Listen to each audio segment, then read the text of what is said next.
پس پدرای بزرگوار و محترم، از مؤمن شدن فرزندانتون عصبانی نشوید. از قرآن خوندن بچه هاتون خشم نگیرید.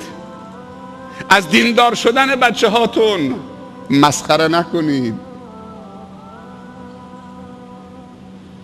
اگر بچه کوچیکی آمد در خانه خدا قرآن بخواند، کولر را خاموش نکنید، برق را قطع نکنید، از مسجد بیرون نکنید به صرف این که موکت خراب می شود، قبض برق زیاد می آید، مسجد کثیف می کنند، کولر می سوزد، دیگه پول نیست کولر بخریم.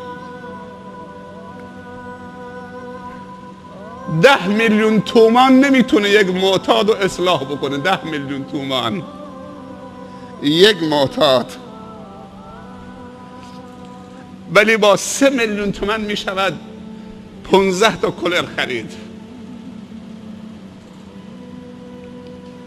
کدومی که بهتره که بچه های ما بیان تو خانه خدا، مکتب خانه ها تو مسجد باشه، مسجد آباد باشه، هر ستونی یک عالمی نشسته باشه، یک طلبی 10 تا شاگرد کلام خدا، کلام رسول خدا صلی الله علیه وسلم به اونها یاد بده و ریش‌سفیدان لذت ببرن.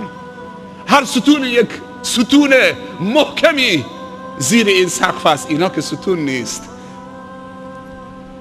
ستون مساجد مؤمنین هستند که مساجد را با ذکر خدا، با کلام خدا، با تلاوت کلام خدا، با حلقه های علم آباد میکنند، نگه میدارند.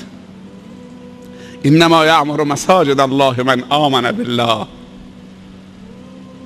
خوشحال باشیم که فرزندانمان دین طلب شدن، دین خواه شدن، خدا طلب شدن.